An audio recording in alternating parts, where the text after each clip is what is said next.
And we're going to cut that up Saturday. I ordered a whole bunch of new bandsaw blades, 3/4 inch bandsaw blades for the 20-inch bandsaw.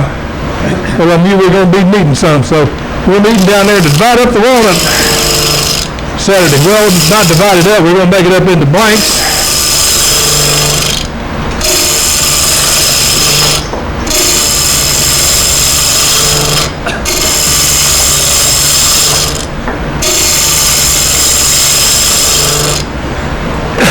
Now, this is could be the bottom of a hurricane lamp, could be the bottom of a vase,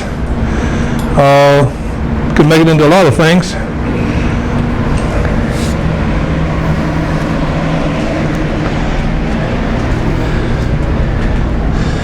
It looks like this. But what we had to do, we had to grip it from the top up here. It's not flat. These are in the way. So I had to have the red gripper feet. That's a Vic Mark chuck that has removable jaws. So I just use the jaws off of the feet off of a jumbo jaw to be able to mount it, because I had to get past this. The regular jaws won't fit up here far enough because it's going to surface out right there. And the regular depth of the jaw won't fit there. So with the rubber or plastic red jaws on that particular plate there, I was able to grip the top of this. You can see the crack in there about what I'm talking about, where the jaws wouldn't fit all the way up. If this is straight or if it's tapered, it doesn't matter. What I'm demonstrating here, I want you to see how to put a bottom in these bolts so that you can get started turning them.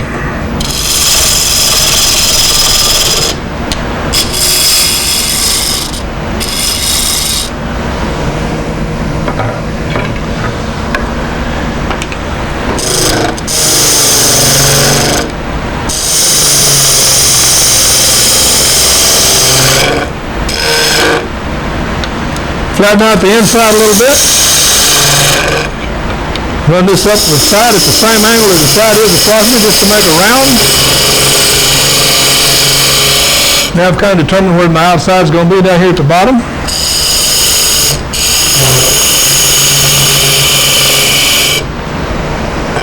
Yep, it's round. Go in here and make a rabbit cut.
You get a good shot of that.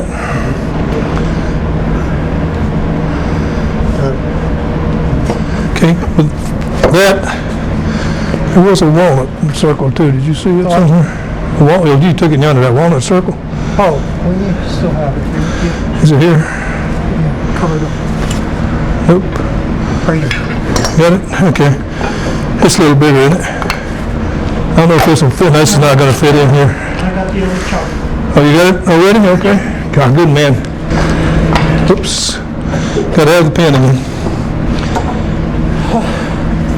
They just don't want to come off.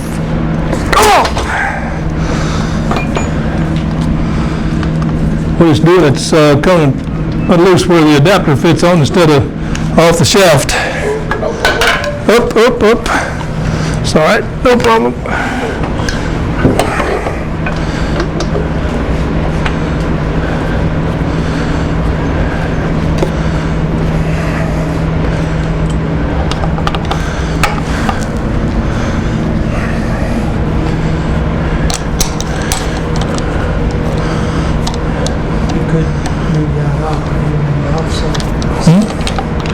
What's that? You can move it out to the outside set of jaws.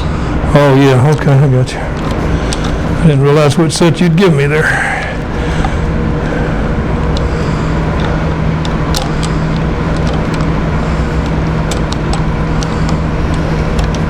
What he was saying, this set of jaws has 2 steps in it. It'll take 2 different sizes.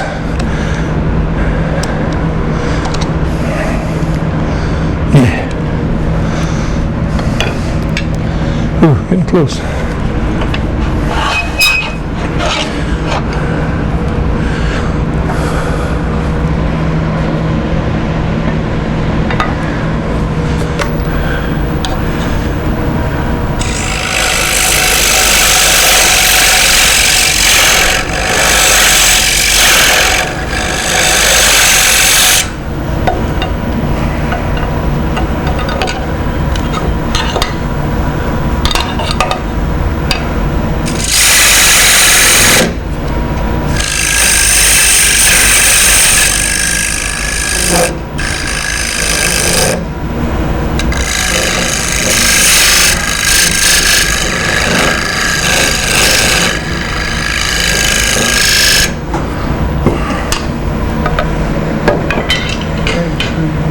Nope, that's okay. We're done anyway. Stop.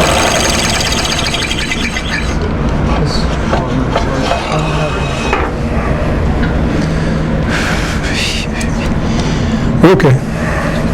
Sleep, just, you don't have to take that apart. We're okay. That's all, I don't? Or I Don't. I think everybody can see what we've done here. We can take this now and put it on that other chuck, Right, well, the one that was set up a while ago. yeah. Spread the dovetail into it. Turn it down to where it just barely fits in there. If this is mounted up here on the dovetail chuck, from then on you've got this dovetail to work from. No matter how you turn this and hollow it out or what you add to it, you've got something to work from. So that's how you do it, and that's how you keep it centered.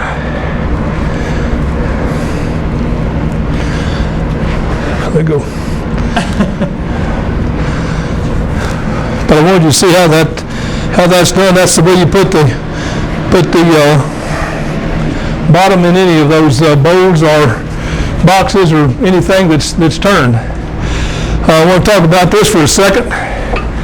If you can make a hurricane lamp out of the bottom of that piece that I've just put that rebate in, you can make them out of a solid piece. Here's a piece of cedar. I cut 6-inch rounds, and this would be put on a lathe, drive it with a spur center, run tailstock up against it, trim this end off flat, round it, catch it with the jaws,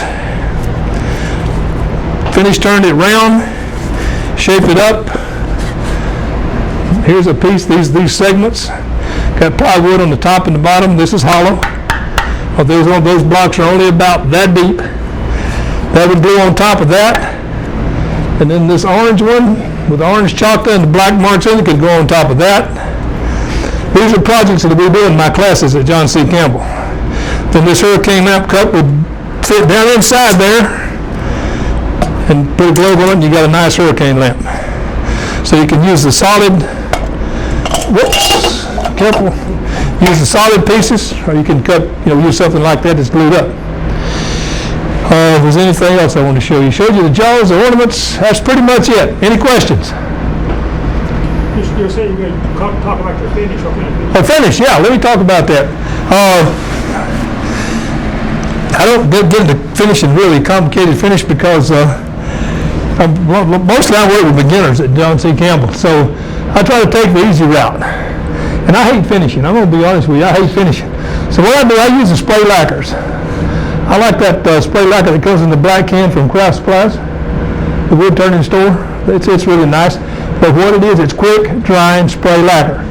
Now when you finish a Christmas tree ornament, if you've got one made out of vermilion and holly, which is red and white, that red's going to bleed all over that white if you try to put a finish on it with a rag. So what you do is, while you've got it on that mandrel, you take that can of sanding sealer and you give it this is a little one, not a like you normally, but I go, and what that does, it coats it and it seals it.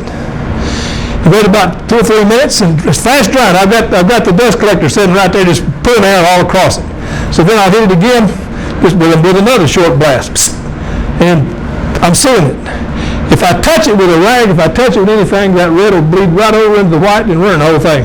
So once I get about three coats of that sealer on there, sanding sealer, I can start my regular finish. So I put a coat of just, I don't know, satin finish might be next. I'll put a coat of satin on it. I'll spray it pretty good with that satin. I'll give it a little spray, put it on a little heavier. And then I can touch it with some Scotch-Brite now, because the surface is completely covered with that sanding sealer. It's not going to run. That's the one big problem with this polychromatic glue-ups, is when you go to finish it, if you're not careful, the finish will run like crazy. You have to really be careful to finish it and do it in light steps. It's not great when you got a white surface that's turned pink. So the next step, after I get, say, 1, 2, 3 coats of sanding sealer, 1 coat of satin, I put on a coat of gloss, maybe 2 coats of gloss. That gives it some depth. I don't like a glossy finish, so then I'll come back between each one, I'll touch it with gray or white Scotch-Brite. Then I'll come back with a satin for the final finish. I let them dry overnight. The next morning I come down and use I always try to let them dry overnight if I can. And that fast drying lacquer will be really hard by the next morning. So I put them back on the mandrel and I cover them with suntan lotion. 45. Same little pink bottle that the little girl where the doggy's got her bathing suit. You've seen that. I can remember that from way back there. All that is wax. It's like a finish for the finish, but it's got UV protection in it. It'll keep it from changing colors. And then your polychromatic projects, when you get the last coat, put suntan lotion on them. You can get it up to 65, 70 now. Yes. You just wipe that on? Wipe it on with a soft cloth. You're not still on the lathe? Oh yeah, still on the lathe. I put it back on the mandrel and put the lotion on a soft cloth and then rub it and shine it. It actually makes the finish shine a little more because it's wax, and it gives it UV protection. So 3 sanding sealers, your choice of satin or gloss. I just put the gloss on there to give it depth, then come back with the satin, and then let it dry overnight, and put the suntan lotion on it. I took a board about yay long and that wide and drilled a bunch of holes in it and put nails up through the holes so that I can finish them, take them off the mandrel, hold them by the ends, ease them down over one of those nails, they can sit there and dry without touching each other. And by morning they're dry, and that's when I'll put the suntan lotion on them. Yeah.